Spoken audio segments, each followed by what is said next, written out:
بولو ہم اپنے ٹارگٹ میں سے ایک کو چیک کر چکے ہیں, باقی 2 رہتے ہیں. اب کس کا نمبر ہے اور وہ کون ہے؟ آپ کے پاس ڈیٹیلز ہے نا؟ حالے سیدھی ہوئی تھی, آنکھیں کھول کر اس کو دیکھا. ایک لمحے کو عمر نے اس کی آنکھوں میں دیکھا, ان آنکھوں کی جوت بجھی ہوئی تھی. اس نے نظریں پھیر لیں. سرور خواجہ, چیف کسٹم آفیسر. 10 ماہ پہلے اس نے 4 الیگل گاڑیوں کو بغیر ٹیکس کے کلیئر کروایا تھا. وہ گاڑیاں کسی منسٹر کے بھانجے کی تھی. سرور خواجہ نے اس کے بدلے 2 کروڑ لیا تھا. پورٹ پر اس کے تعلقات ہیں جسے اس نے استعمال بھی کیا اور ان کو منافع بھی دیا. ان گاڑیوں میں سے 2 گاڑیاں دہشت گردی کی مختلف واردات میں استعمال ہوئی, جن کی وجہ سے سرور خواجہ کافی عرصہ زیر حراست رہا. 2 ماہ پہلے وہ باہر آیا. اس کا آپ سے کیا تعلق تھا؟ اب اگر اس نے رشتہ مانگا ہوتا تو دیکھو میں اس کا کیا کرتا ہوں. اس کو جیل بھیجنے والے میرے بابا ہی تھے. اس کے کیس کا فیصلہ بابا نے سنا تھا. عمر نے سکون کی سانس لی تھی. حالیں کہی جا رہی تھی, لیکن بعد میں اس نے سپریم کورٹ میں اپیل کی اور جھوٹے ثبوتوں اور گواہیوں کی وجہ سے رہا ہو گیا. لیکن اس کی ریپوٹیشن بری طرح مسک ہو چکی ہے. نوکری بھی چھوٹ گئی. آج کل وہ شہر کے کچھ امرا اور روسا کے آگے پیچھے گھومتا ہے تاکہ اس کی پوزیشن اسے واپس مل جائے. شیر علی اور اس کی کافی اچھی دوستی رہی ہے. وہ دونوں ایک ہی محلے سے ہیں. بعد میں زندگی کی باغ دوڑ میں ان کی زندگی میں بہت ساری تبدیلیاں آئیں, لیکن ان کی دوستی نہیں ٹوٹی. وہ شیر علی کو آج بھی فیورز دیتا ہے اور کچھ دن قبل اس سے ملا بھی. ٹھیک ہے, اس کے پاس چلتے ہیں. کیا آپ کے پاس کچھ ہے؟ ہم اسے کیسے اگلوائیں گے؟ چائے پانی دے کر, حال اسپاٹ لہجے میں بولی تھی. عمر اس کی اس طرح کہنے پر مسکرایا. اور اگر وہ نہ مانا, خاطر کا تواضع کر لینا. عمر گردن پیچھے پھینکے محظوظ سا ہنسا. حالے نے اسے پہلی بار اس طرح ہنستے دیکھا تھا. تھوڑی دیر بعد وہ سیدھا ہوا تو اس کی آنکھوں میں پانی بھر گیا تھا, جسے وہ انگلی سے صاف کر رہا تھا. آپ بہت جلد میری اصلاحات سیکھ گئی ہیں, مجھے اچھا لگا. وہ مسکراہٹ دبا کر بولا تھا. آج شام 6 بجے خواجہ سرور کے ایک ریسٹورینٹ میں کسی عزیز سے ملنے آئے گا. ہم اس سے ملیں گے. تم اس سے کسی گاڑی کی ڈیل کرو گے کیونکہ تمہارا شو روم ہے اور تم ایسی گاڑیاں بآسانی بیچ سکتے ہو. حال سلطان صاحبہ, وہ ہر ایرے گہرے کو گاڑیوں کی ڈیلز نہیں دیتا ہوگا. کیا تم ایرے کہہ رہے ہو؟ وہ دو بدو بولی تھی. عمر کا چہرہ سرخ ہوا تھا. میرا مطلب ہے وہ یہ کام صرف اپنے جاننے والوں کے لیے کرتا ہے. میرے سر پر صاف لکھا ہے ASP عمر حیات. وہ مجھے دیکھ کر ہی بھاگ جائے گا. سسپینڈڈ ASP, حالے نے تصحیح کی. آپ کی وجہ سے, اپنے ڈیڑھ چھاڑ پن کی وجہ سے. وہ دونوں ایک دوسرے کو دو بدو جواب دے رہے تھے. ٹھیک ہے, مان لیا جو آپ کہتی ہے, سب مان لیا. خوش؟ آخر عمر نے ہار مان لی. تم مجھے آپ کیوں کہتے ہو؟ حالے نے عجیب لہجے میں سوال کیا. عمر چند میں اس کے چہرے کو دیکھتا رہا. کیونکہ مجھے آپ سے عقیدت ہے. آپ میرے لیے ایسے ہیں جیسے گھر کا کوئی بڑا, جس طرح ہم ان کے سامنے اونچا نہیں بول سکتے, سخت نہیں کہہ سکتے, اور کبھی کبھی ان کے سامنے بالکل بے بس ہوتے ہیں. میں آپ کے معاملے میں بالکل ایسے ہی ہوں. آپ کا چہرہ میرے کسی عزیز سے ملتا ہے. کس سے؟ میک اے گیس, وہ مسکرا کر بولا تھا. آپ مجھے تم کہتی ہو, حالانکہ میں آپ سے عمر میں 6 سال بڑا ہوں. کیونکہ میں تم سے نفرت کرتی ہوں. آپ انہیں کہا جاتا ہے جن کی آپ عزت کرتے ہو یا جو آپ کے لیے اجنبی نہ ہو. نہ میں تمہاری عزت کرتی ہوں اور نہ تم میرے لیے اجنبی ہو. میں تمہارا اصل چہرہ جانتی ہوں, وہی جسے تم دنیا سے چھپاتے ہو. وہ خشک لہجے میں کہہ کر اٹھی تھی اور آگے بڑھ گئی. عمر کی مسکراہٹ پھیکی پڑی تھی, آنکھوں میں اذیت در آئی. جج صاحب مجھ سے شطرنج ہار جاتے تھے, وہ پیچھے سے پکارا تھا. حالے جہاں تھی وہیں تھم گئی ساکت. وہ دنیا میں بس 2 لوگوں سے جان کر ہارتے تھے, ایک آپ اور ایک میں. سوچیں پھر میرا اصل چہرہ کیسا ہوگا. کیا آپ کے باپ نے مجھے پہچانا نہیں ہوگا؟ آپ کی نفرت بجائے, لیکن اس کی شدت میں کمی لائے, کیونکہ یہ یک طرفہ ہے اور یک طرفہ جذبے ہمیشہ تکلیف ہی دیتے ہیں. میں نے آپ سے پہلے بھی کہا تھا, اب بھی کہتا ہوں, جس نے آپ کے ساتھ برا کیا ہے میں ان کو چوک پر کھڑا کر کر درے ماروں گا. مجھ سے نفرت ایک دن بے جا ثابت ہوگی, کیونکہ اس پوری دنیا میں حال سلطان کے لیے عمر حیات سے زیادہ مخلص کوئی نہیں. خود حالے بھی نہیں, وہ بولتے ہوئے اٹھا تھا. حالے اب بھی نمک کا مجسمہ بنی کھڑی تھی. جسے چھو لو تو ڈھیر ہو جائے. میں گاڑی میں آپ کا انتظار کر رہا ہوں, باہر آ جائیں. وہ چلا گیا تھا, اور وہ اسی طرح لاجواب کر کے کیوں چلا جاتا تھا. وہ دونوں گول چکر دھار زینے چڑھتے ریسٹورینٹ کی بالائی منزل کی طرف جا رہے تھے. جیسے ہی ان دونوں نے روف ٹاپ پر قدم رکھا, بے اختیار ان دونوں کی نگاہ سیڑھیوں کے ساتھ ختم ہوتی دیوار پر گئی, جہاں چھوٹی بڑی سائز کی بے شمار تصاویر لگی تھی. 2 لڑکیاں اپنی تصویر ہاتھ میں پکڑے بےتاب کھڑی تھی. کیا اب ان کی تصویر اس دیوار کی زینت بنے گی, اور کب وہ اس تصویر کی تصویر بنائیں گی. ایک ویٹر ہاتھ میں اسموک سٹک پکڑے کھڑا تھا. ان سب تصویروں میں سب سے نمایاں ایک تصویر تھی, سب سے بڑی اور سب سے خوبصورت تصویر, اس تصویر میں 3 لوگ تھے. بیچ میں 15 سالہ حسن سلطان، اس کی دائیں جانب مسکراتے چہرے والی ہالے سلطان، اور بائیں جانب گرے آنکھوں والا ہارون شاہد. ہالے اس تصویر کو دیکھتی آگے بڑھ گئی جبکہ عمر وہیں کھڑا رہ گیا. آنکھوں کی پتلیاں سکیڑے اس تصویر کو دیکھے گیا جب اسے اپنے عقب سے ان دونوں لڑکیوں میں سے کسی ایک کی حسرت بھری آواز آئی. یار یہ گرے آنکھوں والا لڑکا کتنا ہینڈسم ہے نا. اس کے لہجے میں اشتیاق تھا. ہاں بہت ہینڈسم ہے، یہ فوڈ بلاگر بھی ہے، میں نے اس کو انسٹاگرام پر دیکھا تھا. گرے بیوٹی کے ساتھ کھڑی لڑکی نے اس کی تاکید کی. عمر کو نہ جانے کیوں یہ تعریف بری لگی تھی. آئی ڈونٹ فائنڈ ہم ہینڈسم. وہ منہ کے زاویے بگاڑ کر بڑبڑایا تھا. پھر ایک قدم آگے بڑھا لیکن پھر رک گیا. واپسی مڑ کر تصویر کو ایک بار پھر دیکھا. بھویں سوچنے والے انداز میں اکٹھی کی. سرمئی بلا. وہ ہارون کو ایک نک نیم سے نواز گیا. ہاں بالکل یہی صحیح رہے گا، سرمئی بلا. وہ خود کو داد دیتا آگے بڑھ گیا تھا، البتہ دل کو جیسے قرار سا آ گیا. وہ دونوں کافی دیر سے اس چھوٹی گول میز پر بیٹھے خواجہ سرور کے آنے کا انتظار کر رہے تھے. اسی وقت سردار کے ساتھ ایک 36 سالہ آدمی انہیں اپنے سامنے والی ٹیبل پر بیٹھتا دکھائی دیا. حالے نے اسے پہچان لیا تھا، وہ خواجہ سرور تھا. لیکن سردار کے ساتھ کیوں؟ یہ سردار یہاں کیا کر رہے ہیں؟ وہ عمر کے کان کے پاس جھکی تھی. میرا دوست میری مرضی. حالے نے میز پر پڑا موبائل اپنی 2 انگلیوں میں اٹھا لیا اور میز کی دوسری طرف لے جا کر ہوا میں بلند کیا. میرا ہاتھ میری مرضی، وہ جتاتے ہوئے بولی. بتاتا ہوں، رکھے اس کو واپس پلیز. رکھ دے، یہ بہت مہنگا ہے. اس نے جیسے منت کی تھی. حالے نے موبائل واپس رکھ دیا. عمر کو بتاؤ جلدی والی نظروں سے دیکھا. اس نے گہری سانس لے کر کہنا شروع کیا. خواجہ سرور کا کلاس فیلو خرم ملک سردار کا کزن ہے. سردار نے خرم سے بات کی اور اس نے ان دونوں کی میٹ اپ کروا دیا. سردار اب خواجہ سے کہے گا کہ اسے ایک انلیگل گاڑی چاہیے جس کے لیے فوراً حامی بھر لے گا. وہ کیوں؟ حالے نے بیچ میں ٹوکا. مجھے بات کے درمیان میں ٹوکا نہ کریں، میں ناراض ہو جاتا ہوں. عمر جس سنجیدگی سے بولا تھا حالے کا خون تک جل گیا. وہ دوبارہ سے کہنے لگا. ہاں تو خواجہ حامی بھر لے گا کیونکہ کل اس کی بیوی کی سالگرہ ہے. اس کی بیوی نے اسے ڈائمنڈ نیکلس کی فرمائش کی ہے اور ہر نیک شوہر کی طرح وہ اپنی بیوی کی خواہش پوری کرے گا. لیکن ظاہر ہے اس کے پاس اس وقت ایک ڈھیلا بھی نہیں ہے. ساری رقم اس نے خود کو چھڑوانے میں لگا دی. اب اسے چاہیے اصلی جہنم میں بھی جانا پڑے وہ جائے گا، لیکن اپنی بیوی کے تانوں کے جہنم میں نہیں جلے گا. اس کے گھر میں ایک گاڑی ہے، وہ انلیگل ہے. کبھی امکان ہے کہ وہ اسی گاڑی کو بیچنا چاہے گا اور میرے بندے اسے دھڑ لیں گے. پھر دیکھتے ہیں چائے پانی دینا یا پھر خاطر تواضع کرنی ہے. تمہیں یہ سب کیسے پتا؟ مجھے سب پتا ہوتا ہے، وہ فوراً بولا تھا. پھر میں یہاں کیوں ہوں؟ کیا میں اسے اغوا کرنے میں تمہارا ساتھ دینے والی ہوں؟ اب اپنی بیوی سے یہ کام تھوڑی کرواؤں گا. آپ کو تو کسی اور کام کے لیے لایا ہوں. بتاتا ہوں تھوڑی دیر میں، وہ سامنے دیکھتے ہوئے کہہ رہا تھا. پھر کچھ یاد آنے پر حالے کو دیکھا. حالے یہ سب کر کے ہم وقت کا ضیاع کرے. میری گٹ فیلنگ کہتی ہے یہ آدمی جو چاہے دنیا جہاں کا بغیرت انسان ہے. یہ آپ کے اغوا میں شامل نہیں ہے. حالے بغور اسے سنے گئی.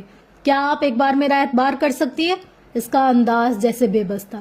میں جانتا ہوں آپ مجھ سے نفرت کرتی ہیں، لیکن حالے آپ سوچیں، اگر مجھے آپ سے شادی کرنے کا جنون ہوتا تو جج صاحب کو منانا کیا میرے لیے مشکل تھا؟ ہرگز نہیں. میں انہیں منا سکتا تھا. وہ خود کئی بار ڈھکے چھپے لفظوں میں مجھ سے آپ کی بات کر چکے تھے.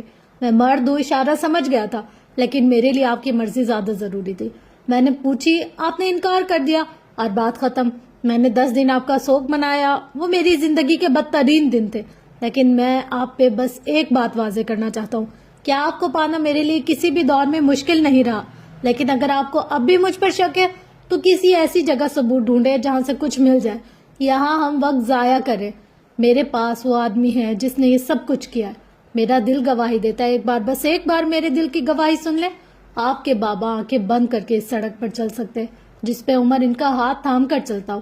ان کی خاطر میرے ساتھ چلیں تاکہ ہم اس آدمی تک پہنچے جس نے واقعی یہ سب کچھ کیا ہے.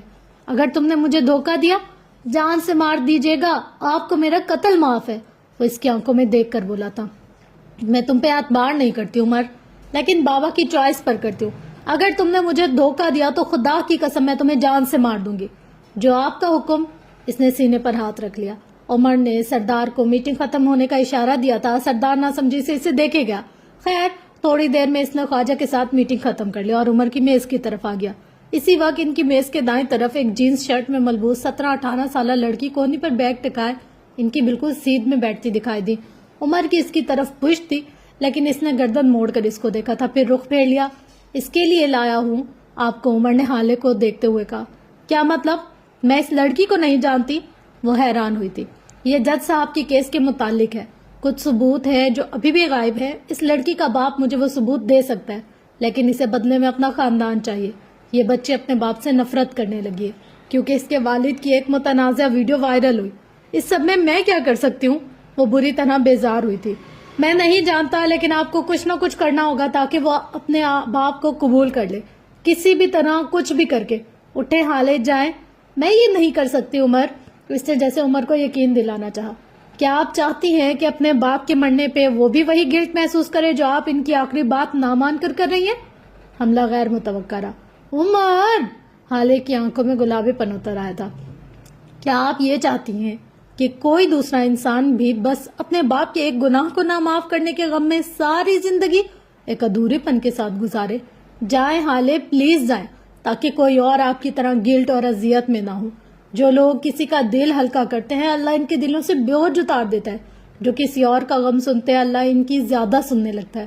اللہ کے سب سے قریب وہ لوگ ہوتے ہیں جو چھوٹی چھوٹی نیکیاں کرتے رہتے ہیں، اور یہ چھوٹی چھوٹی نیکیاں بڑی بڑی جدوجہد مانگتی ہیں۔ حالے بیگ ہاتھ میں پکڑے اٹھی۔ میں تمہیں اس کے لیے قیامت تک معاف نہیں کروں گی، وہ زخمی پن سے کہتی اٹھ گئی۔ البتہ اس کا رخ باہر کی طرف تھا۔ وہ چلی گئی تو سردار اس کے سامنے آ کر بیٹھ گیا۔ مجھے وہاں سے کیوں اٹھایا بھائی؟ کیونکہ میری بیوی نے کہا تھا۔ اور بٹھایا کیوں؟ کیونکہ میری بیوی نے کہا تھا۔ قابل رشک اطمینان سے جواب دیتا وہ سردار کو زہر لگا تھا۔ اور اگر تمہاری بیوی تمہیں اس ریسٹورینٹ کی چھت سے کودنے کا کہہ دے تو؟ وہ ایسا کبھی نہیں کہے گی۔ بھلا اس نے بیوہ تھوڑی ہونا ہے۔ میں نے تمہاری جیسے زن مرید کہیں نہیں دیکھا۔ دیکھو کہ بھی کیسے؟ میرے بعد وہ سانچہ ہی توڑ دیا گیا تھا۔ میں ون اینڈ اونلی ہوں۔ کیسے تم بیوی کی اشاروں پر ناچنے لگے ہو؟ مجھے تو یقین ہی نہیں آتا۔ بس الحمدللہ کبھی غرور نہیں کیا۔ ویسے بھی شریف آدمی بیوی سے دب کر چلتا ہے، اور کمینہ آدمی بیوی کو دبا کر چلتا ہے، یہ حدیث ہے۔ سردار تو جل ہی گیا۔ ماشاءاللہ ماشاءاللہ، میری تو آنکھیں ہی بنائی آپ کی اس درجہ شرافت پہ۔ بس اب میں کہیں رو نہ پڑوں، وہ جل کر بولا تھا۔ عمر نے جواب نہیں دیا۔ ان دونوں کو اس میز پر چھوڑ کر ہم اس میز کی طرف چلتے ہیں جہاں حالے سلطان عمر کی میز سے اٹھنے کے بعد اس 17 سالہ لڑکی کے ساتھ تقریباً 25 منٹ بعد آ کر بیٹھی تھی۔ وہ جیسے اس لڑکی کے سامنے والی کرسی پر آ کر بیٹھی، لڑکی غیر آرام دہ سے ہوئی۔ ایکچولی میں یہاں کسی سے ملنے آئی ہوں، وہ آتے ہی ہوں گے، مناسب نقوش اور باریک سی آواز والی لڑکی کہہ اٹھی۔ میں جانتی ہوں تم عمر حیات سے ملنے آئی ہو، میں اس کی بیوی ہوں، حالے سلطان۔ وہ بددقت چہرے پر مسکراہٹ لاتے بول پائی تھی۔ عمر سر کہاں ہے؟ He was supposed to come. اب کہ وہ لڑکی بے چین ہوئی۔ میں نے اپنا تعارف کروایا، جواباً تمہیں اپنا تعارف کروانا چاہیے تھا، نہیں؟ میں اسرا ہوں، اسرا سکندر۔ عمر سر ہمارے کالج آئے تھے، انہوں نے ایک تقریر کی تھی، میں تب سے ان کی فین ہوں، میں انہیں آئیڈیلائز کرتی ہوں۔ آج انہوں نے مجھے کال کی تھی، وہ مجھ سے ملنا چاہتے تھے۔ وہ کب تک آئیں گے؟ اسرا نے ساری تفصیل کہہ سنائی تھی۔ وہ تھوڑی دیر تک آ جائے گا، تب تک میں تمہیں کمپنی دے سکتی ہوں۔ یقین کرو میں بہت اچھی باتیں کرتی ہوں، حالے اس کی آنکھوں میں دیکھتی پر اعتماد سے کہہ رہی تھی، ایسے جیسے شہزادیاں بات کرتی ہیں، بغیر ڈرے، بغیر جھجکے، بے خوف اور بااعتماد۔ کیا آپ دونوں ساتھ ہیں؟ میرا مطلب ہے آپ نے تو عمر سر پر اغوا کا الزام لگایا تھا، اسرا بولتے ہوئے جھجکی تھی۔ حالے کے دل میں کوئی اسے زور سے جکڑ رہا تھا۔ اس شخص کے ذکر سے جتنی نفرت تھی، اتنی ہی اس کی باتیں سننی پڑتی تھی۔ ہم دونوں میاں بیوی ہیں، کل ناراض تھے تو آج ٹھیک ہے، اور آج ٹھیک ہے تو کل پھر ناراض ہو جائیں گے۔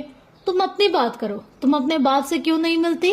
حالے نے بظاہر عام سے لہجے میں سوال کیا تھا، لیکن اس نے واضح طور پر اسرا کا رنگ اڑتے دیکھا تھا۔ پھر اگلے ہی لمحے اس کا چہرہ سرخ ہوا، غصے سے، بے بسی سے۔ یہ میرا پرسنل معاملہ ہے، میں آپ کو یہ حق ہرگز نہیں دوں گی کہ آپ میری ذاتیات میں انٹرفیئر کریں۔ اسی وقت حالے کے دائیں طرف ایک ویٹر مؤدب سا آ کھڑا ہوا، وہ آرڈر لینے آیا تھا۔ حالے نے مسکراتے ہوئے آرڈر نوٹ کروایا، پھر نرم سی نظروں سے غصے سے بل کھاتی اسرا کو دیکھا۔ تم نے اپنے انسٹاگرام پر اپنے نام کے ساتھ اپنے باپ کا نام ہٹا دیے، تم نے اپنے پرسنل معاملے کو خود پبلک کیا، اب ہر آتا جاتا بات تو کرے گا نا؟ حالے نے نرمی سے یاد دہانی کروائی تو اسرا کے گلے میں گلٹی سی ابھری، معدوم بھی ہو گئی۔ واٹ ایور، میں پھر بھی اس بارے میں بات نہیں کرنا چاہتی، میرا اس شخص سے کوئی تعلق نہیں ہے۔ وہ جس کو آپ میرا باپ کہتی ہیں، وہ کرسی سے اٹھ کھڑی ہوئی، بیگ اٹھا کر کونے پر اٹکایا اور بولنا جاری رکھا، وہ شخص اس قابل نہیں ہے کہ میں اس کا ذکر بھی کروں۔ انہوں نے جو کچھ ہمارے ساتھ کیا میں اس کے لیے ان کو کبھی معاف نہیں کروں گی. میرے لیے وہ مر گئے. اس کی آواز آخر میں کانپی تھی غصے سے، تیش سے. وہ شخص جس سے تمہارا کوئی تعلق نہیں ہے، تم اس کے لیے انسٹاگرام پر لوگوں سے لڑتی ہو. اوپس سوری، میں نے تمہارے کمنٹ پڑھے تھے. تمہارا اس شخص سے کوئی تعلق نہیں، لیکن تمہارے بیگ میں جو کارڈ ہے وہ اسی شخص کا دیا ہوا ہے، اور آج تم اسی کارڈ سے پے کرنے والی ہو. وہ اس قابل نہیں ہے کہ تم ان کا ذکر کرو، لیکن وہ اس قابل ہے کہ تم ان کا گفٹ کیا ہوا بیگ اپنے ایک اسپیشل ڈنر پر لے جاؤ. اسرا کی حالت ایسے تھی جیسے کسی نے یک پانی اس کے سر پر ڈال دیا. تم ان کو معاف نہیں کر سکتی، لیکن جب تم 16 سال کی عمر میں اپنے بوائے فرینڈ کے ساتھ گھر سے بھاگ گئی تھی just for the sake of bloody adventure, اور تمہارے بوائے فرینڈ نے آدھے راستے میں تمہیں بے ہوش کر کے تمہاری ساری جولری اور کیش لوٹ لیا اور تمہیں ایک ویران سڑک پر چھوڑ کر بھاگ گیا، تب انہوں نے تمہاری واپسی پہ تمہیں معاف کر دیا. اس طرح آہستگی سے واپس بیٹھ گئی. اس کا رنگ سفید پڑ گیا، وہ شل سی ہو گئی. حالے نے میز پر رکھا پانی کا گلاس اٹھا کر اس کے آگے کیا. اسرا نے مردہ ہاتھ سے گلاس تھام لیا. ایک ہی سانس میں سارا پانی پی گئی. دونوں کے درمیان خاموشی کا ایک لمبا وقفہ آیا. تھوڑی دیر بعد وہ بولی تو اس کی آواز میں رنج تھا. میری ایج میں غلطیاں ہو جاتی ہیں، وہ بڑے تھے، ان کو احتیاط سے کام لینا چاہیے تھا، ان کو ہمارا سوچنا چاہیے تھا. انہوں نے ہمارے ساتھ بہت غلط کیا. اس کی آنکھیں بھرنے لگی. انہوں نے اپنے ساتھ غلط کیا. ساری دنیا ہم پر تھو تھو کر رہی ہے. میری فرینڈز، میرا سرکل، سب نے مجھے ڈس اون کر دیا ہے. میری مما ڈپریس ہو گئی ہیں، میرا بھائی ڈرگز لینے لگا ہے، ہم برباد ہو گیا، اور یہ سب پاپا کی وجہ سے ہوا ہے. غلطیاں ہر عمر میں ہوتی ہیں. اصل چیز اپنی غلطی کو اون کر کے اسے فکس کرنا یا آئندہ اسے نہ کرنا ہے. دنیا کا کیا ہے اسرا؟ یہ 1 مہینہ پہلے تک مجھ پہ تھو تھو کر رہی تھی، پھر عمر پہ، اور اب تم پہ. یہ دنیا ہے، تمہارے ساتھ نہیں رہے گی. اگر تمہارا باپ مر گیا تو یہ دنیا تمہارے سر پر ہاتھ نہیں رکھے گی. اسے تو نہ کہے. اسرا ہال ہی تو ہو گئی. حالے بولے گئی. تمہارا باپ تمہارے لیے جو کچھ کر سکتا ہے وہ کوئی دنیا نہیں کرے گی. کوئی تمہیں 25 لاکھ کا بیگ گفٹ نہیں کرے گا. کوئی تمہیں لاکھوں روپے اڑانے کے لیے نہیں دے گا. کوئی تمہاری غلطیوں پر تمہیں معاف نہیں کرے گا. غلطیوں پر سزا ہر کوئی دیتا ہے، ٹوکتا ہر کوئی ہے، بلیم ہر کوئی کرتا ہے، معاف بہت کم لوگ کرتے ہیں. وہ تمہارا باپ ہے اسرا، اس سے غلطی ہوئی ہے، ہر انسان سے ہوتی ہے. ہم اپنے پیرنٹس کی غلطیوں کو لے کر ٹچی ہو جاتے ہیں، کیونکہ ہر انسان کے لیے اس کے پیرنٹس پرفیکشن کی مثال جیسے ہوتے ہیں. وہ تو بالکل سٹین ہے، وہ تو فرشتے ہیں.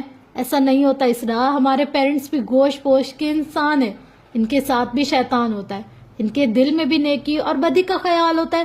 غلطی ان سے بھی ہو سکتی ہے. سب کے پیرنٹس اچھے نہیں ہو سکتے. جس طرح ساری اولادیں اچھی نہیں ہوتی، اسی طرح کچھ پیرنٹس بھی اچھے نہیں ہوتے. اسرا کی آنکھوں سے آنسو بھل بھل بہنے لگے. وہ سر جھکائے روتی گئی. حالے کہے جا رہی تھی. کچھ کے پیرنٹس نشہ کرتے ہیں، کچھ کے جوا کھیلتے ہیں، کوئی بد زبان ہے تو کوئی ناکام نکٹھو، لیکن وہ ہمارے پیرنٹس ہیں، وہ ہیں. اور یقین کرو ان کا ہونا جنت ہے. اپنے پیرنٹس کھونا آپ کا دل مار دیتا ہے. میرا دل مر گیا ہے، تم اپنا دل نہ مارنے دو. میرے سر پر ہاتھ رکھنے والا کوئی نہیں رہا، تم ان سے محروم نہ ہو. میری غلطیوں پر کوئی مجھے معاف کرنے والا نہیں، میرے گرنے پر کوئی مجھے اٹھانے والا نہیں. تمہارے پاس ہے، اور اسے لوگوں کی وجہ سے مت چھوڑو. وہ اپنے اصلی قائل کرنے والے لہجے میں کہہ رہی تھی. انہوں نے مجھے بہت ہرٹ کیا ہے، میں ان کو معاف نہیں کر سکتی. وہ روتے ہوئے کہہ رہی تھی.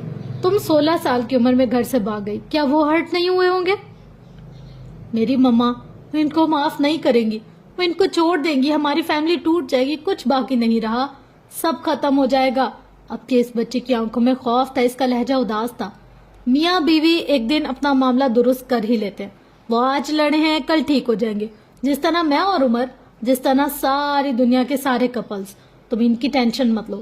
تم یہ سوچو کہ تم کیا چاہتی ہو، تمہارا دل کیا چاہتا ہے. کیا تم اپنے باپ کو کھونا افورڈ کر سکتی ہو؟ کیا تم ان کی ایک غلطی پر ان کو معاف کرنے کے بجائے ان سے ہر تعلق توڑ کر ان کو وقت سے پہلے مرنے دینا چاہتی ہو؟ حالے آگے کو ہو کر بیٹھی، فکر مندی سے کہہ رہی تھی. اسرا اب بھی متذبذب لگتی تھی. اس کے آنسو گرنا بند ہو گیا. وہ سخت خوف زدہ تھی، سخت غم زدہ تھی، اور کچھ خوف زدہ بھی. میرا فرینڈ سرکل، میرا سوشل سرکل، سب میرا مذاق اڑائیں گے، سب مجھے چھوڑ دیں گے، میں ان سب کے گوسپ کا ٹاپک بن جاؤں گی. وہ سب مجھ پر جملے کسیں گے، باتیں کریں گے، میری مینٹل ہیلتھ ڈیمیج ہو جائے گی. وہ بے بسی کی آخری حد پر تھی. حالے چند لمحے سے عجیب سی نظروں سے دیکھتی رہی. اسرا اس کے بولنے کی منتظر رہی. اسی وقت ویٹر نے آ کر آرڈر سرو کیا. کھانے کی اشتہا انگیز خوشبو سارے میں پھیل گئی.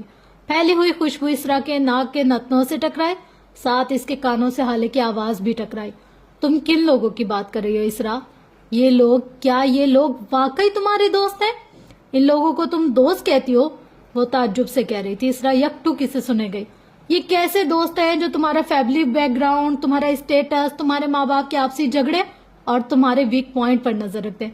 یہ لوگ کون ہیں جو تمہیں ایز اٹ از قبول نہیں کرتے؟ انہوں نے دوستی تم سے کی تھی، تمہارے پیرنٹس سے نہیں، تمہارے بڑے چھوٹے گھر سے نہیں، تمہارے فیملی بیک گراؤنڈ، تمہارے اسٹیٹس سے نہیں. دوست تو آپ کے عیب ظاہر نہیں کرتے. یہ کون لوگ ہیں جو تمہیں اپنی گوسپ کا ٹاپک بنا رہے ہیں؟ تمہاری مینٹل ہیلتھ اگر ان لوگوں کے کچھ کہنے سے متاثر ہو رہی ہے تو تم پہلے ہی ڈیمیج ہو چکی ہو. اسرا سانس روکے اس کو سنے گئی. دوست کون ہوتا ہے اسرا؟ اسرا کی آنکھوں میں بے اختیار کون والا تاثر آیا تھا. حالے کے کہے گئے جو آپ کی خوشی میں خوش ہو، جو آپ کے دکھ میں دکھی ہو، جس سے بات کرتے ہوئے یہ نہ لگے کہ وہ آپ کے بارے میں کیا سوچے گا، جس کے لیے آپ کو خود کو بدلنا نہ پڑے. دوست کو ایز اٹ از قبول کیا جاتا ہے. ان کے عیوب، ان کی اچھائی، ان کا گناہ ثواب سب قبول کیا جاتا ہے. قبول کرنے کا یہ مطلب نہیں کہ آپ اسے ہمیشہ اندھیرے میں رہنے دیں. اگر آپ کو اس کا کوئی کام غلط، اس کی کوئی حرکت مشکوک لگے تو اس کی اصلاح کریں. محفل میں نہیں، اکیلے میں. سختی یا روب سے نہیں، نرمی اور محبت سے.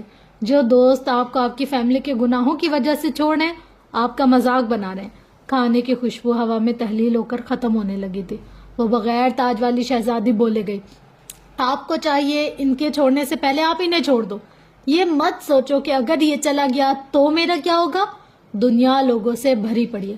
آپ ایک انسان کو اپنی ذات کی بہتری کے لیے چھوڑیں گے، اللہ آپ کو کسی اور سے نواز دے گا. جو لوگ اپنی عزت کرتے ہیں اللہ ان سے محبت کرتا ہے. اللہ تب تک آپ کی مدد نہیں کرتا جب تک آپ نہ چاہیں. آپ کا جسم، دل سب اللہ کی امانت ہے. کسی انسان کو حق نہیں پہنچتا کہ وہ آپ کا دل دکھائے. آپ کو تکلیف دے. اللہ نہیں چاہتا کہ آپ ٹاکسک لوگوں کے ہاتھوں ذلیل ہوتے رہیں. لیکن جب تک آپ اللہ کی امانت میں خیانت کرتے رہیں گے، اپنا جسم کسی کے ہاتھوں، اپنے دل کو کسی کی باتوں سے زخمی کرواتے رہیں گے، اللہ آپ کے ساتھ کچھ نہیں کرے. جس دن آپ کے دل دماغ میں ایک ذرا سی بھی محبت اپنی ذات کے لیے آ گئی، جس دن آپ نے خود کو اذیت دینے سے نکالنے کا فیصلہ کر لیا، اللہ آپ کے لیے ایسے ایسے در کھولے گا کہ آپ کو اندازہ بھی نہیں ہوگا. کن دوستوں کی بات کر رہی ہو تم؟ وہ سب تم سے زیادہ گلٹی ہیں. ان کے پیرنٹس تمہارے پیرنٹس سے زیادہ مسائل گھڑے کر چکے ہیں. کیا تمہارے دوست جواد کا باپ 3 بار غبن کی کیس میں جیل نہیں جا چکا؟ کیا فرح کی ماں کلب میں جوا کھیلتے ہوئے نہیں پکڑی گئی؟ کیا احسن کی ماں کے اپنے ہی گارڈ کے ساتھ غلط تعلقات نہیں تھے؟ آپ کو کیسے پتا؟ آپ کون ہیں؟ وہ پھٹی ہوئی آواز میں بمشکل بول پائی. یہ اہم نہیں ہے بچے. اہم یہ ہے کہ جب وہ لوگ اپنے پیرنٹس کو معاف کر کے ان کے ساتھ رہ سکتے تو تم کیوں نہیں؟ اگر وہ نہ بھی رہتے تو تم رہو، کیونکہ تمہارے والد کو تمہاری ضرورت ہے. تمہارے والد 60 کی دہائی کراس کر چکے ہیں. اب تم چلنے کی ان کی لاٹھی ہو، کھلانے کے لیے ہاتھ اور بات کرنے کے لیے انسان. کہ کبھی کسی دور میں جب تم بچی تھی تب انہوں نے یہی سب تمہارے لیے کیا تھا. اب تمہیں کرنا چاہیے. ماں باپ کا اچھا یا برا ہونا اہم نہیں ہوتا، ان کا بس ہونا اہم ہوتا ہے. وہ بول کر خاموش ہوئی تو جیسے ایک طلسم سا ٹوٹا. وہ کتنا پیارا، سادہ اور نرم، کتنا خوبصورت بولتی تھی. میں ان کو سوری نہیں بولوں گی. اسرا ہار گئی تھی. آپ کے خاندان کو آپ کے رشتوں کو سوری اور تھینکس کی ضرورت نہیں ہوتی. تم بس ان سے نائسلی بات کر لو اور پہلے جیسا ہو جاؤ. دلوں سے نفرت اور بغض نکال لیے جاتے ہیں، بغیر مانگے معافیاں مل جایا کرتی ہیں. وہ سادگی سے بولی تو اسرا نے بس سر ہلا دیا. حالے اب مزید اس سے کچھ کہہ رہی تھی، لیکن اب ہم یہاں سے اٹھ کر عمر اور سردار کی میز کی جانب جاتے ہیں. سردار چند لمحے اس کو دیکھتا رہا، پھر آگے کو ہوا. عمر تم ٹھیک ہو؟ کیوں؟ مجھے کیا ہوا؟ اس نے بے نیازی سے کندھے اچکائے تھے. تم ایک بار پھر اپنے غم کو پروسیس ہونے نہیں دے رہے. مجھے یقین ہے تم نے مہراز سلطان کی موت کا غم اپنے اندر پروسیس نہیں کیا. تم آخر کب تک خود کو ایسی غلط سچویشن میں اذیت دیتے رہو گے؟ یہ سوال کرنے والا کوئی اور ہی تھا. سنجیدہ، فکر مند سا آدمی. ریسٹورینٹ کی زرد بتیاں ان کو بولتے ہوئے سنتی گئی. میں ان کی موت پر رویا تھا، میرا غم پروسیس ہوا ہے. تمہیں کیا میں بے وقوف لگتا ہوں؟ کب کا کیا کرنا ہے مجھے سب پتا ہوتا ہے. اس نے گویا ناک سے مکھی اڑائی تھی. تم نے اس غم سے کتنے عرصے میں ریکور کیا؟ چند گھنٹے. وہ فوراً بولا تھا. سردار نے افسوس سے دیکھا. عمر، کیا چند گھنٹے کسی بھی غم کے لیے کافی ہوتے ہیں؟ اللہ نے ہمارے دین میں 3 روزہ سوگ کیوں رکھا ہے؟ تاکہ ہم اپنا غم پروسیس کریں. چند گھنٹوں میں غم ختم ہو کر انتقام میں نہیں بدلتے. تمہارا غم اب بھی غصے کے مراحل میں ہے. تم اب بھی اپنے زخم کو کھرچ رہے ہو تاکہ یہ تازہ رہے اور تمہیں معراج سلطان کی موت بھی نہ بھولے. تمہیں یاد ہے فرانسس بیکن نے کیا کہا تھا؟ ایک آدمی جو اپنے انتقام کا مطالعہ کرتا ہے وہ اپنے ہی زخموں کو ہرا رکھتا ہے. تم اپنے انتقام کو پلان نہیں کر رہے، تم اپنا انتقام کو جنون بناتے جا رہے ہو، اور جب انتقام جنون بن جائے تو صحیح غلط نہیں دکھتا. انتقام کے اس چکر میں آخر میں تم اپنی روح مار دو گے. تم بھی ان لوگوں جیسے ہو جاؤ گے. اور یاد رکھو، جسموں کے قتل کی سزا ہوتی ہے، دیت ہوتی ہے، اور کبھی کبھی معافی بھی. لیکن روحوں کے قتل میں نہ دیت ہوتی ہے، نہ معافی، نہ سزا. بس ایک لمبی نہ ختم ہونے والی اذیت ہوتی ہے. تم خود کو اذیت کیوں دینا چاہتے ہو؟ وہ بے حد فکر مندی سے کہہ رہا تھا. عمر جھلا گیا. تو کیا کروں؟ ہاں بتاؤ مجھے. عورتوں کی طرح روتا رہوں یا پھر نہ مردوں کی طرح معاف کر دوں؟ اللہ نے مجھے 2 بازو دیے، میں انہی بازوؤں سے ان کا گلا دباؤں گا. میں انہی بازوؤں سے انہیں قبر میں اتاروں گا، جیسے میں نے جج صاحب کو اتارا تھا. میں اپنے زخم ہرے رہنے دینا چاہتا ہوں. اگر میں غم کو رو دیا تو یہ ہلکا ہو جائے گا. اگر میں نے دل پر پڑی بھاری سل ہٹا دی تو بوجھ ختم ہو جائے گا اور عمر حیات معاف کر دے گا. میں نرم نہیں پڑنا چاہتا. جن کی آنکھیں جتنا روئیں ان کے دل اتنے ہی نرم ہو جاتے ہیں، اور میں اپنا دل سخت رکھنا چاہتا ہوں. اگر تم چاہتے ہو کہ میں انہیں معاف کر دوں تو یہ ہرگز نہیں ہوگا. وہ آنکھوں میں غصہ لیے دبے دبے لہجے میں بولا تھا. سردار نے چند لمحے اس کا چہرہ دیکھا، پھر کہنا شروع کیا. میں نہیں جانتا وہ لوگ کون ہیں. میں یہ بھی نہیں جاننا چاہتا کہ انہوں نے کیا کیا، کیسے کیا، کیوں کیا. مجھے اس بات سے بھی فرق نہیں پڑتا کہ تم ان کے ساتھ کیا کرو گے. چاہے انہیں قبر میں اتارو، ان کے ٹکڑے کرو، یا ان کی لاشوں کو چوراہے پر لٹکا دو، مجھے فرق نہیں پڑتا. پھر آخر تم کیا چاہتے ہو؟ عمر جیسے بیزار ہو گیا. عمر حیات، میں عمر حیات کی روح کو بچانا چاہتا ہوں. عمر کے اوپر جیسے کسی نے ٹھنڈا پانی ڈال دیا. وہ جم گیا. انتقام کے اس چکر میں کتنے لوگ مریں گے مجھے فرق نہیں پڑتا، لیکن میں عمر حیات کی روح کو نہیں مرنے دینا چاہتا. تمہارا جسم مر جائے، میں تمہاری قبر پر جا کر رو لوں گا، لیکن تمہارا کھوکھلا وجود مجھے نہیں چاہیے. میں صرف اتنا چاہتا ہوں کہ تم اپنے غم کو پروسیس کرو تاکہ تمہاری روح مرنے سے بچ جائے، تاکہ اسے غم ہو، اسے تکلیف ہو، اسے خوشی ہو، وہ ہر احساس کو محسوس کرے. اپنے دل سے اس بھاری سل کو ہٹاؤ تاکہ تم گرو کر سکو. انتقام اگر تمہارے دشمن کو مارتا ہے تو انتقام کا جنون تمہاری روح کو مار دیتا ہے. وہ کہہ رہا تھا اور عمر سن رہا تھا. غم بہت پوزیسو ہوتا ہے، اسے وقت چاہیے ہوتا ہے پروسیس کرنے کے لیے، اسے اسپیس چاہیے ہوتی ہے، اسے تمہارا ساتھ چاہیے ہوتا ہے، اسے تم سے بات کرنی ہوتی ہے. اگر تم اسے وہ نہیں دو گے تو غم گریس لیس ایکس بن جائے گا، ڈرائے گا، ہانٹ کرے گا، ذلیل کرے گا، تمہارے دل کو تکلیف دے گا، باتیں سنائے گا، لوگوں کے سامنے تمہیں ایکسپلوز کرے گا. تم نہیں جانتے یہ غم کیسے انسان کو نکل جاتا ہے. یہ تمہاری ساری شخصیت مسخ کر دے گا، یا آہستہ آہستہ تمہاری روح سے انسانیت ختم کرے گا. کوئی بھی غم کسی کی انسانیت کیسے ختم کر سکتا ہے؟ What naan sense. عمر نے اس کو ٹوکا تھا. سردار کو برا نہیں لگا، وہ عمر کے ان رویوں کا عادی تھا. ہر وقت غم میں رہنے والا انسان مایوس ہو جاتا ہے، اور مایوس انسان کسی دوسرے غمگین یا پریشان انسان کو اچھا مشورہ یا تسلی نہیں دے سکتا. کیا یہ انسانیت کے ساتھ ناانصافی نہیں ہے؟ مسلسل غم میں رہنے والا انسان کسی اور کے غم کو غم سمجھتا ہی نہیں ہے. اگر کوئی سے اپنا غم سنائے، اپنی تکلیف کہے، تو آپ کو ہمیشہ یہی لگتا ہے اس سے بڑا غم تو میرا ہے. لیکن دیکھو میں پھر بھی کیسے مضبوط کھڑا ہوں، میں کیسے سروائیو کر رہا ہوں. یہ تو ڈرامہ کر ہے، یہ تو کمزور انسان ہے. کسی انسان کا غم جب آپ کو غم ہی نہ لگے، اس کے آنسو اداکاری لگے، اس کا درد بیکار لگے، تو آپ کیسے انسان ہوئے؟ جس انسان کو دوسرے انسان کا غم اداکاری لگے تو ایسا انسان انسان نہیں، مٹی کا بچتا ٹھیکرا ہی ہوتا ہے. اور اس دنیا میں مٹی کے بچتے ٹھیکرے بہت ہیں، انسان بہت کم. تم عمر، تم انسان ہو، اور میں تمہیں اس جنون میں انسانیت کھونے نہیں دے سکتا. تم میرے بھائی ہو یار. آخر میں اس نے جیسے منت کی تھی. غم کو کیسے پروسیس کرتے ہیں؟ کافی دیر کی خاموشی کے بعد عمر نے خود کو کہتے سنا. سردار آگے کو ہوا، عمر کے جھکے ہوئے چہرے کو دیکھا، پھر کہنا شروع کیا. غم کبھی ختم نہیں ہوتا، یہ بات یاد رکھنا. آپ کے دل میں غم ہے تو رہے گا، ہمیشہ رہے گا. مجھے سب. عمر اس کی بات کاٹ کر کچھ بولنے لگا جب سردار نے اس کو گھورا. عمر نے دونوں ہاتھ سرنڈر کرنے والے انداز میں اٹھا لیے. اپنے دوستوں سے کوئی سیریس یا سبق آموز بات کرنا دنیا کا سب سے مشکل کام ہوتا ہے. آج سردار کو اندازہ ہو گیا تھا. غم کو ختم نہیں، پروسیس کیا جاتا ہے. سب سے پہلے اپنے غم کو رو لینے دو. اچھی چیز بنتی ہے. جب آپ روتے نہیں ہیں تو آپ کا دل پہ بوجھ پڑتا ہے. دل ہمارے جسم کا سب سے اہم پرزا ہے. جب تک وہ اداس رہے گا سارا جسم اداس ہوگا. وہ تھک جائے گا تو سارا جسم تھک جائے گا. وہ بھاری ہوگا تو جیسے ساری دنیا سے جیو چاٹ ہو جائے گا.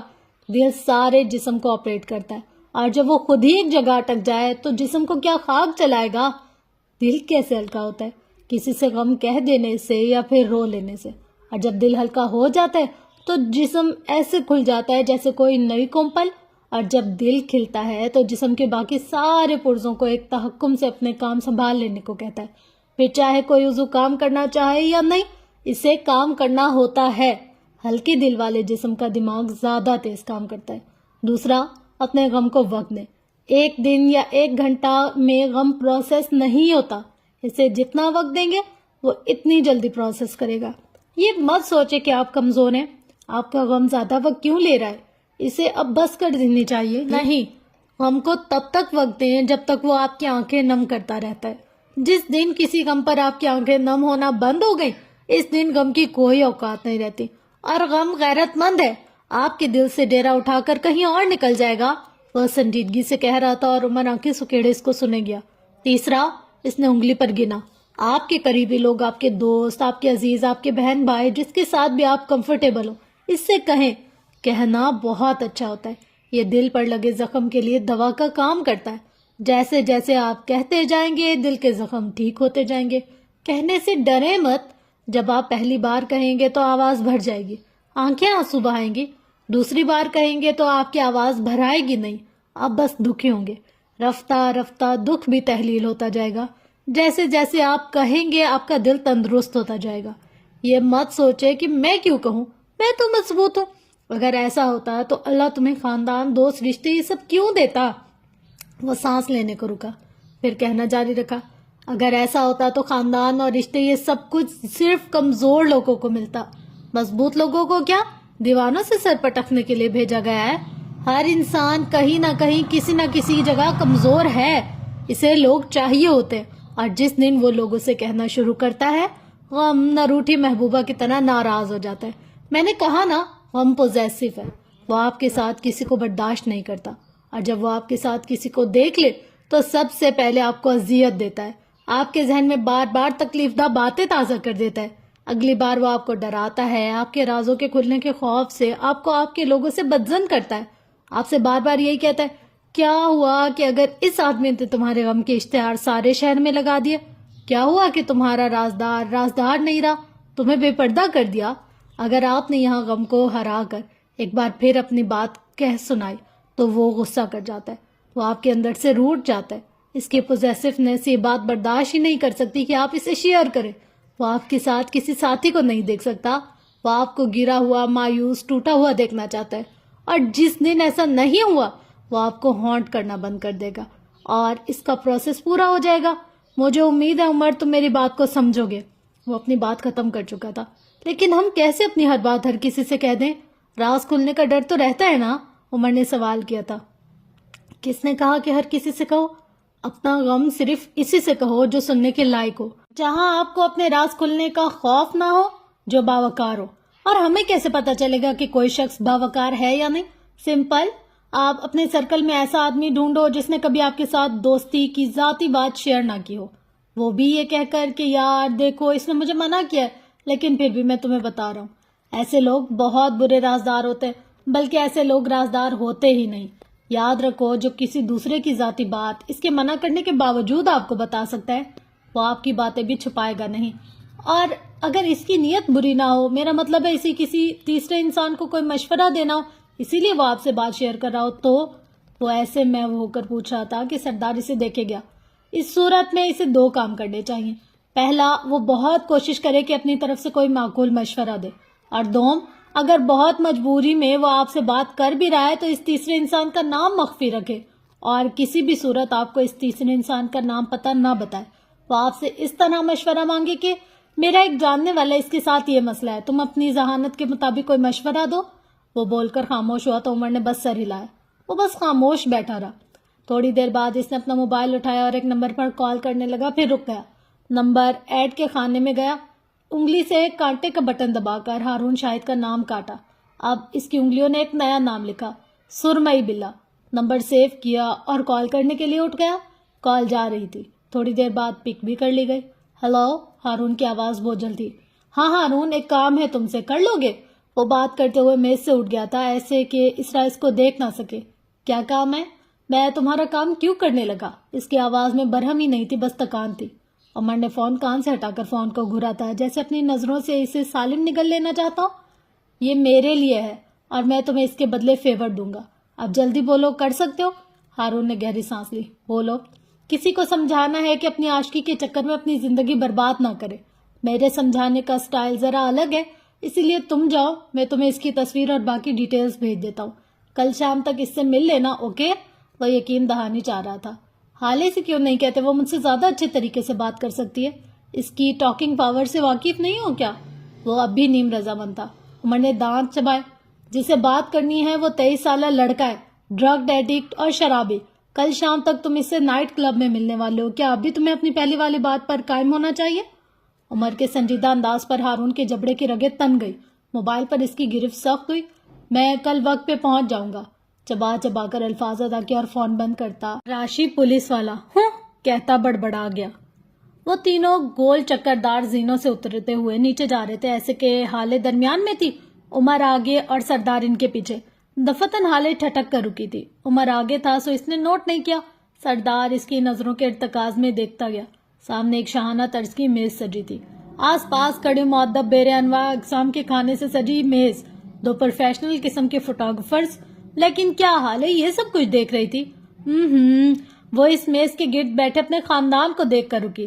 کیمرے کی فلیش میں چمکتا سفیر، مہرما کا پرفیکٹ کپل، حسن کی پلیٹ میں کھانا ڈالتے شمس سلطان، فروا کی کسی بات پر اداس سے مسکرانے والی حسینہ سلطان، اور سربراہی کرسی پر اداس بیٹھے ہوئے یوسف سلطان۔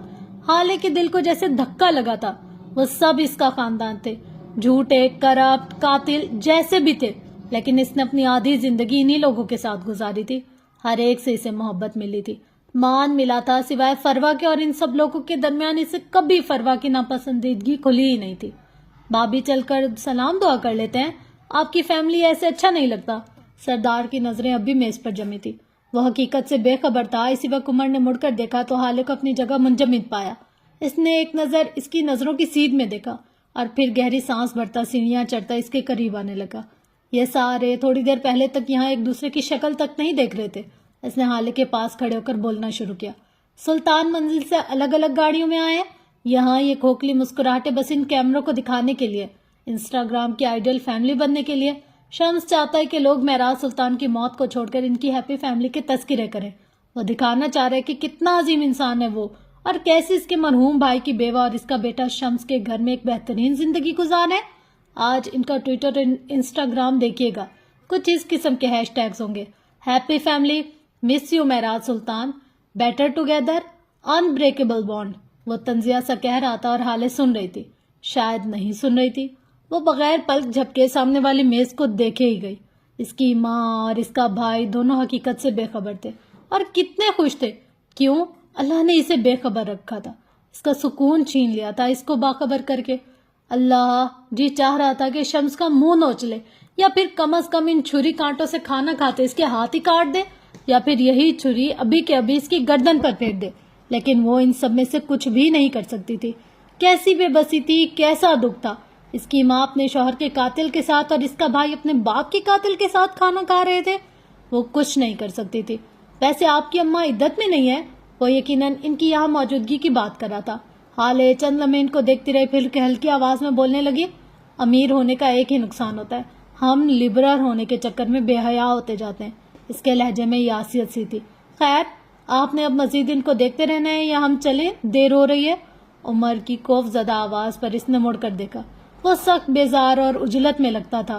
حالے ایک آخری بے بسی اور نفرت بھری نظر ان پر ڈال کر آگے بڑھ گئے۔ سردار ہونکوں کی طرح عمر کو دیکھ رہا تھا۔ بھائی یہ سب کیا ہے؟ بعد میں بتاؤں گا، ابھی وقت نہیں ہے، وہ بیزار سا کہتا آگے بڑھ گیا۔ گاڑی گھر کی جانب رواں تھی۔ حالے کھڑکی سے باہر دیکھ رہی تھی۔ آپ کہتی ہیں آپ کو یقین نہیں ہے کہ کوئی خدا ہے بھی یا نہیں، اور آج آپ نے اسرا سے جو باتیں کی وہ سب کیا تھی؟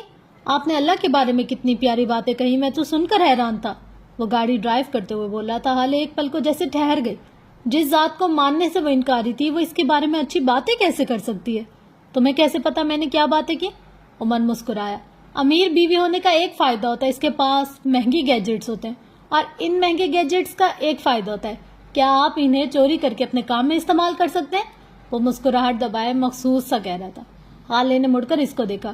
کیا تم مجھ سے یہ نہیں پوچھو گے کہ میں نے اس لڑکی کی ڈیٹیلز کہاں سے حاصل کی؟ اس کے دوست اور فیملی کے بارے میں مجھے کیسے پتا چلا؟ وہ اس کے چہرے کو دیکھتے ہوئے پوچھ رہی تھی. عمر نے کندھے اچکائے تھے. ظاہر ہے آپ جب 25 منٹ کے لیے باہر گئی تھی تو آپ اس کے 25 سالوں کی ڈیٹیلز لے کر آئی ہوں گی. لیل نے آپ کو ہیلپ آؤٹ کیا ہوگا. صحیح کہہ رہے ہو. لیل نے ہی کیا ہے، لیکن ہیلپ نہیں، اس نے میرا کام کیا، اور اس 25 منٹ کے لیے اس نے مجھ سے 25,000 چارج کیے. میرا بینک اکاؤنٹ تو پتا ہے نا، صبح تک پورے 25,000 میرے اکاؤنٹ میں ڈلوا دینا، ورنہ امیر بیوی ہونے کے مزید فوائد میں تمہارے گوشت گزار کر دوں گی. وہ ٹھنڈے لہجے میں کہہ کر رخ موڑ گئی. میں اس کو 25 روپے بھی نہ دیتا اس فضول کام کے لیے، اور آپ کی اطلاع کے لیے عرض ہے کہ میں کوئی امیر آدمی نہیں ہوں، میں ایک معمولی سا گورنمنٹ ملازم ہوں. آپ اگر میرا کام کر رہی ہیں تو میری استطاعت تو دیکھ لیتی. اب کہاں سے لاؤں گا میں اتنے پیسے؟ وہ سخت کبیدہ خاطر لگ رہا تھا. حالی نے کوئی جواب نہیں دیا. اسی وقت اپنے گھر کے سامنے گاڑی رکتے ہوئے ان کے سامنے ایک اور گاڑی کھڑی نظر آئی. گاڑی کے ساتھ ٹیک لگائے گرے آنکھوں والا لڑکا بھی نظر آیا. عمر کے تاثرات اس کو دیکھ کر سنجیدہ ہو گئے تھے. وہ گاڑی سے نیچے اتر آیا. حالے بھی گہری سانس بھرتی اس کے پیچھے ہی اتری تھی. صبح سفیر، پھر سلطان منزل کے مکین اور ہارون شاہد، انہوں نے قسم اٹھا رکھی تھی کہ آج حالے کے سکون کو برباد کر کے ہی رہیں گے، اس کو سکون کا سانس نہیں لینے دیں گے. ہارون ان کو دیکھ کر چھوٹے چھوٹے قدم اٹھاتا ان کے قریب آ رکا. دیکھو ہارون، مجھے یہ بات بالکل نہیں پسند کہ تم آئے دن اس طرح سڑک پر کھڑے ہو کر میری بیوی سے بات کرو. یہ سامنے میرا گھر ہے، جو بھی بات کرنی اندر آ جاؤ، کرو. آئے سمجھ؟ اگلی بار میں یہ برداشت نہیں کروں گا. لوگ ہزار باتیں کرتے ہیں، دھیان رکھنا. وہ سخت لہجے میں کہتا واپس اپنی گاڑی میں جا کر بیٹھ گیا. حالے اور ہارون نے اس کی گاڑی کو اپنی نظروں کے سامنے سے اوجھل ہوتے دیکھا. وہ چلا گیا تو ہارون نے ہتھیلی کی بند مٹھی حالے کی جانب بڑھائی، جیسے اس نے نظر انداز کر دیا ہو. وہ بازو سینے پر لپیٹے کھڑی رہی. اسٹریٹ پوسٹ کی روشنی میں اس کا چہرہ دمک رہا تھا، جبکہ ہارون کا چہرہ اندھیرے میں تھا. بات کرنی ہے؟ وہ ہلکی آواز میں بولا. حالے نے اس کو سامنے کھڑا دیکھ کر اپنے دل کو ٹٹولا. جیسے آج صبح سفیر کے لیے. کیا وہ اس شخص سے نفرت کر سکتی تھی؟ کیا وہ اس شخص کا زندگی سے چلے جانا افورڈ کر سکتی تھی؟ کیا یہ شخص اس کو چھوڑ سکتا تھا؟ کیا حالے اس شخص کو چھوڑ سکتی تھی؟ دل نے جو جواب دیا اس پر حالے کو بے اختیار ہارون شاہد سے خوف محسوس ہوا. وہ دل میں اپنی جگہ بنانا جانتا تھا. اسی وقت اس کی آنکھوں کے آگے ایک اور منظر ابھرا. ایئرپورٹ پہ کھڑی حالے اور اس کی بند مٹھی سے اپنی مٹھی ٹکراتا ہارون شاہد. مت جاؤ کہتی حالے اور سفری بیگ باندھے کندھے پر ڈالے جاتا ہوا ہارون. اس کے بعد ٹوٹے پھوٹے منظر. دو سیاہ نقاب پوش آنکھوں پر ڈالے، گاڑی کی ڈگی، تھپڑ، ذلت، رسوائی. کون عمر ہے یار؟ کیا کوئی مذاق کر رہی ہو؟ اور بس اس سے زیادہ وہ برداشت نہیں کر سکتی تھی. اس کے چہرے پر زمانے بھر کی سختی چھا گئی.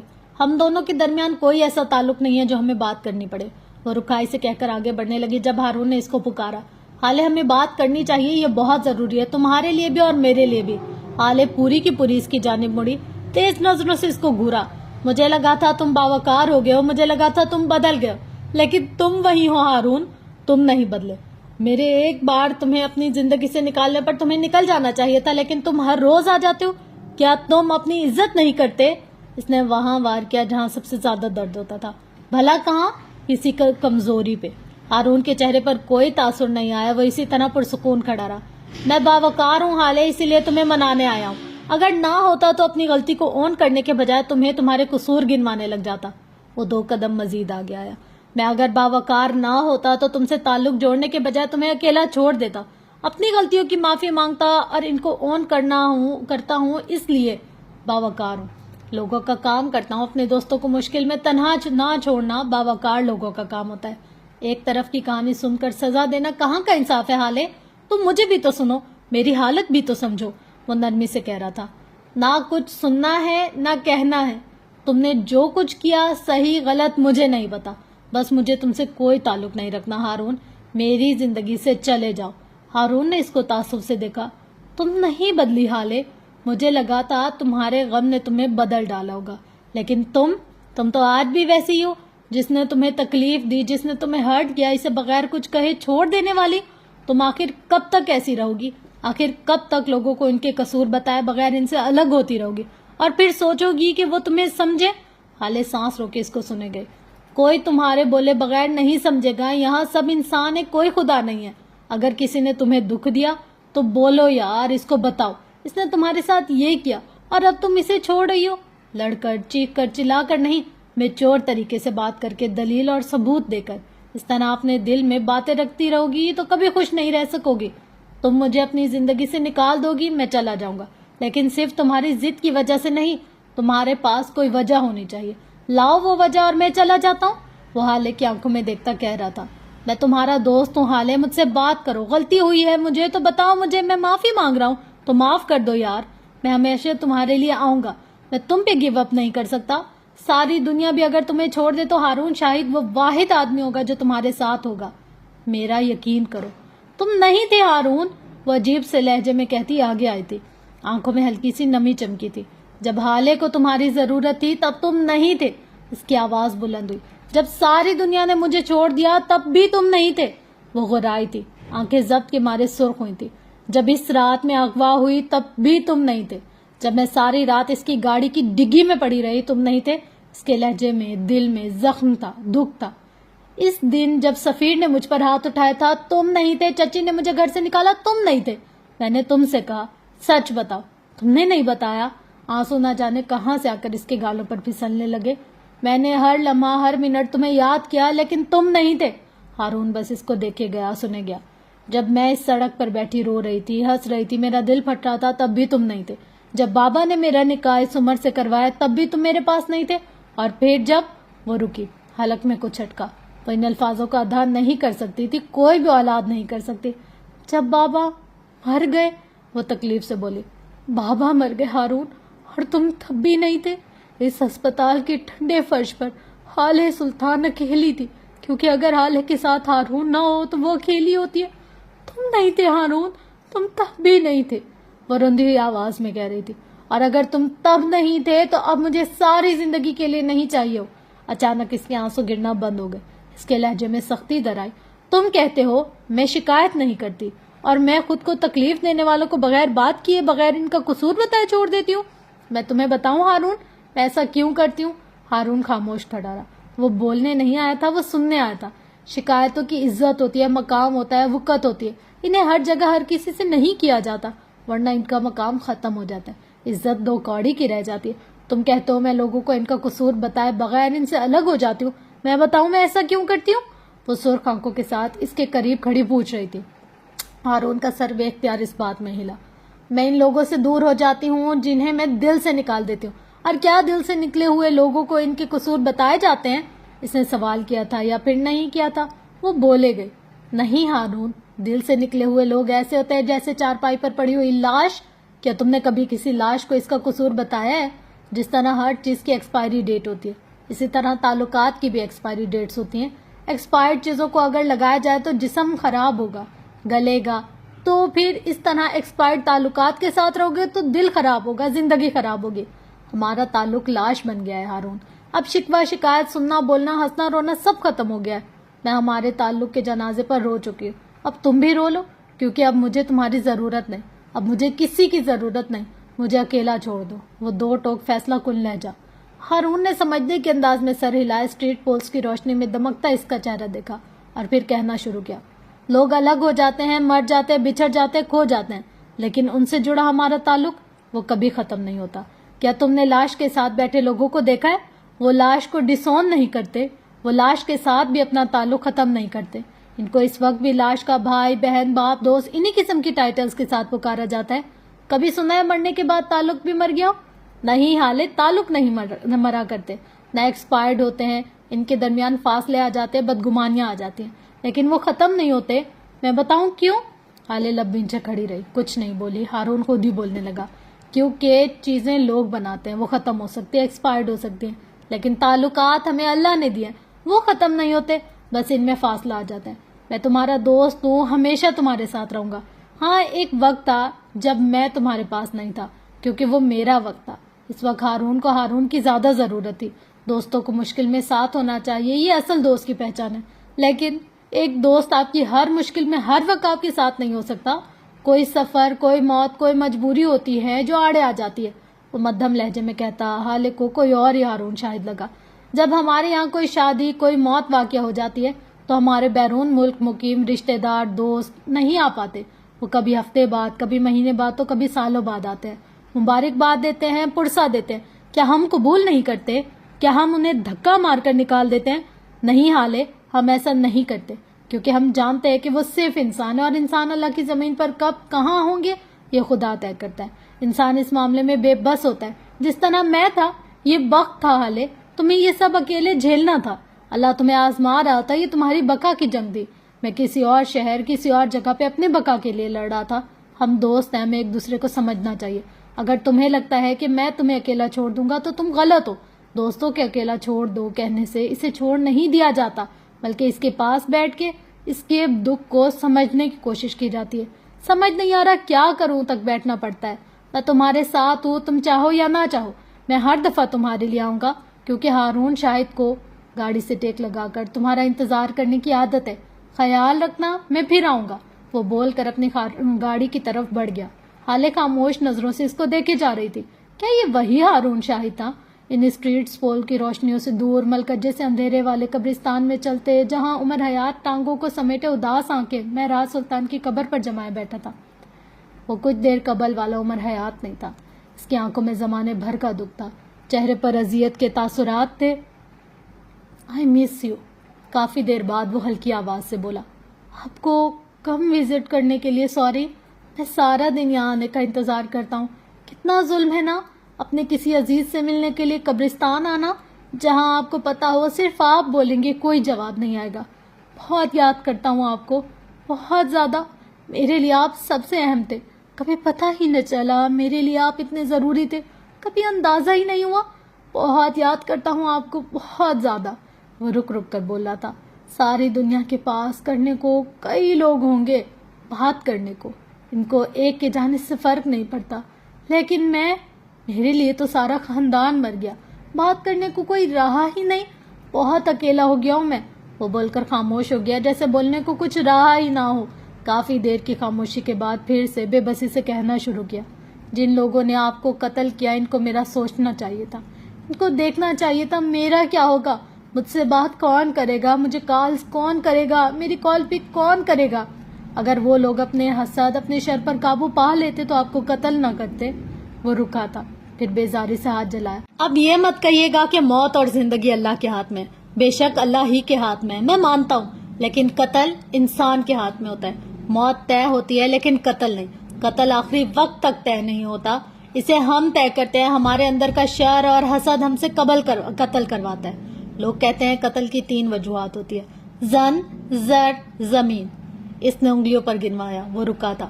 میں کہتا ہوں قتل کی ایک ہی وجہ ہوتی ہے، حسد، کسی کے زر، کسی کی زن تو کسی کی زمین سے۔ شر ہر انسان کے اندر ہوتا ہے، کسی کے اندر تھوڑا، کسی کے اندر زیادہ۔ جو کہتا ہے نہیں ہوتا، دنیا کا سب سے بڑا جھوٹا ہے۔ شر مومنوں میں بھی ہوتا ہے اور گناہ گاروں میں بھی۔ اصل مومن وہ نہیں ہوتا جس کے اندر گناہ کا خیال ہی نہ آئے، جس نے کبھی گناہ کے بارے میں سوچا بھی نہ ہو، جو کبھی برا رہا ہی نہ ہو۔ صحیح کہہ رہا ہوں نا؟ اس نے تائید چاہی تھی، پھر جواب نہ ملنے پر خود ہی بولنے لگا۔ مومن وہ ہوتا ہے جس کو گناہ کا خیال آئے تو جھٹک دے، اور اگر غلطی سے گناہ ہو گیا تو دوبارہ توبہ کر کے اصلاح کر لے، جو اپنے گناہ کو اون کرے۔ ہمیں تو مومن بننے کا حکم تھا، ہم کیسے گناہ گار بن گئے؟ کیا کسی کو حق پہنچتا ہے کہ آپ کو مجھ سے چھین لے؟ کیا کسی کو حق پہنچتا تھا کہ اس طرح بے بس کر کے آپ کو مار دے؟ کیا کسی کو حق تھا مجھ سے میرا واحد خاندان چھین لے؟ اس کی آواز میں نمی گھل گئی۔ میں اب بھی انتظار کرتا ہوں کہ آپ کبھی مجھے کال کریں، جانتا ہوں ناممکن ہے، اب بھی لگتا ہے آپ مجھے جواب دیں گے۔ نہیں دے سکتے، لیکن میں کیا کروں آپ بتائیں؟ کیا میرے جیسا بے بس انسان کوئی ہو سکتا ہے؟ اس کی آنکھوں میں پانی بھر گیا، لیکن مجال ہے جو اس نے ایک قطرہ بھی گرنے دیا۔ مجھے لگتا ہے میں وہ بچہ ہوں جسے اس کے والدین بیچ چوراہے پر چھوڑ کر چلے گئے، اور وہ بچہ اب تک کسی چوراہے پر کھڑا ہو، اپنے ماں باپ کی واپسی کا منتظر، یا پھر کسی ایسے انسان کا منتظر جو اس کا ہاتھ پکڑے اسے گھر لے جائے۔ وہ شدید اذیت میں لگتا تھا۔ کبھی کبھی لگتا ہے یہ انتقام، یہ بدلہ، یہ سب کر کے بھی مجھے کیا حاصل ہوگا؟ آپ تو واپس نہیں آئیں گے، میں تو اکیلا ہی رہ جاؤں گا۔ یہ لوگ مر کھپ جائیں گے، لیکن میں مہراج سلطان کو تو واپس نہیں لا سکتا نا۔ میرا دل دوبارہ نہیں جڑ سکتا. حالے کو اس کا خاندان ملے گا, اس کا بھائی, اس کی ماں, اس کی بہن, لیکن عمر کے لیے کون ہوگا؟ وہ ذرا دیر کو پھر سے خاموش ہو گیا. لیکن میں پھر بھی کسی کو معاف نہیں کروں گا, میں ایک ایک کو مار دوں گا, میں کسی کو نہیں چھوڑوں گا. جنہوں نے آپ کو مجھ سے دور کیا, میں ان سے ان کا خاندان دور کروں گا. وہ خاموش ہو گیا. اس کو خاموش دیکھ کر ہوائیں بھی خاموش ہو گئیں. پھر اس کے کان کے قریب آ کر کچھ بولنے کی فرمائش کی. وہ ذرا سا مسکرایا. آپ کو پتا ہے وہ سرمئی بلّا ہر روز آ جاتا ہے. نہ وہ دل کا برا ہے, نہ اس کی نظر بری ہے, لیکن پھر بھی برا لگتا ہے, بالکل زہر جیسا. اس نے کڑوا سا منہ بنایا, پھر ایک دم رک گیا. ایک دم کچھ یاد آیا. اس کی آواز میں سختی در آئی. آپ کو پتا ہے آپ نے میرے ساتھ کتنا برا کیا ہے؟ میں آپ کو کبھی بھی اس کے لیے معاف نہیں کروں گا. آپ نے میرے دل میں رحم ڈال دیا. اب مجھے اپنے دشمن پر بھی رحم آتا ہے, ان کے خاندان, ان کے بچوں پر بھی رحم آتا ہے. کیوں آتا ہے؟ وہ جیسے بے بس ہو گیا. انتقام کے چکر میں بچے, عورتیں, بوڑھے سب پہلے جاتے ہیں, لیکن مجھ سے یہ نہیں ہو پا رہا. میں چاہتا ہوں کسی کا خاندان, کسی کا بچہ بیچ میں نہ آئے, سزا صرف مجرم کو ملے. کیوں ایسا چاہتا ہوں؟ کیوں؟ میں کمزور نہیں پڑنا چاہتا. میرے دل کا رحم مجھے کمزور کرا ہے. آپ نے کیوں کیا ایسا؟ آپ نے میرے دل میں رحم کیوں ڈالا؟ میں انتقام کو جنون بنانا چاہتا ہوں. بچے, بوڑھے, عورتیں, خاندان جو بھی بیچ میں آئے سب کو ختم کر دینا چاہتا ہوں, لیکن میں جیسے بے بس ہو گیا ہوں. میں نہیں کر پا رہا. آپ نے ظلم کیا ہے, مجھے ظالم بھیڑیا رہنے دیتے, لیکن آپ نے مجھے انسان بنا دیا. مجھے انسان نہیں بننا. وہ خاموش ہوا تو فضائیں بھی خاموش ہو گئیں. عمر کے غم میں نوحہ پڑتی خاموش بیان کرنے لگی. 10 سال پہلے اس آدمی کو اینٹوں سے مارتے وقت میرے دل میں رحم نہیں تھا. اس شیف کی ہڈی پسلی توڑتے وقت مجھے ترس نہیں آیا. اس ٹیوٹر کو مارتے وقت مجھے ذرا برابر ترہم نہیں محسوس ہوا تھا. تو اب کیوں مجھے برہان کے آنسو نہیں دیکھے جاتے؟ کیوں سکندر شاہ کا خاندان توڑنے کے بعد میرے دل سے سکون اٹھ گیا؟ میں ایسا نہیں تھا. اس نے کرب سے آنکھیں بند کر لی تھی. شاید وہ 10 سال پیچھے جانا چاہتا تھا, جہاں سے عمر کے اندر کی انسانیت کا سفر شروع ہوا تھا, لیکن در حقیقت وہ اس قبر میں لیٹے آدمی کو اپنے سامنے دیکھنا چاہتا تھا. قبرستان کی ساکت فضاؤں نے بھی آنکھیں بند کر لی تھی.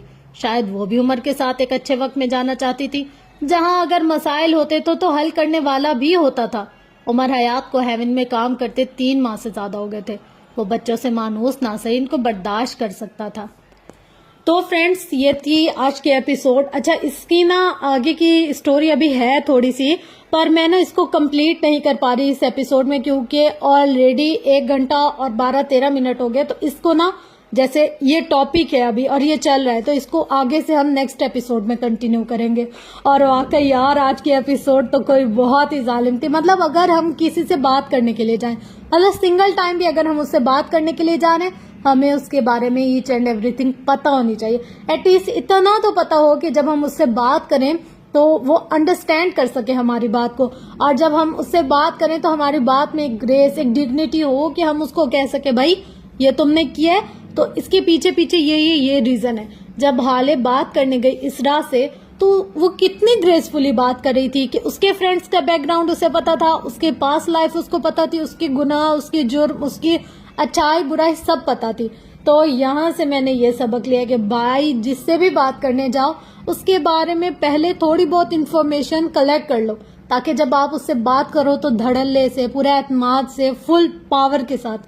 یہ نہ ہو کہ آپ بات کرو, اگلا کہ یار تو جا اپنا کام کر. یہ والی جو ایک صلاحیت ہے نا, یہ بہت زیادہ مطلب میٹر کرتی ہے اس چیز کو. اچھا, اس کے علاوہ آپ لوگ مجھے بتائے گا کہ آپ لوگ کو یہ ایپیسوڈ کیسے لگی, اور اگر پسند آئی ہو تو آپ لوگ کا فیڈ بیک بہت زیادہ ضروری ہوتا ہے, کیونکہ فرینڈز کبھی کبھی ہمیں آپ کی تھوڑی سی سپورٹ, تھوڑی سی موٹیویشن, تھوڑی سی نا ایک ہیلپ کی ضرورت ہوتی ہے. تو آپ اس طریقے کی اپنی موٹیویشن, ہیلپ, پیار, احساس سب کچھ میرے ساتھ شیئر کرتے رہے گا. انشاءاللہ ملتے ہیں نیکسٹ ویڈیو میں. تب تک کے لیے اپنا گرد و نواح اہل و عیال کا بہت زیادہ خیال رکھیے گا, اور مجھے اپنی دعاؤں میں بہت زیادہ یاد رکھیے گا. Love you all. اللہ حافظ.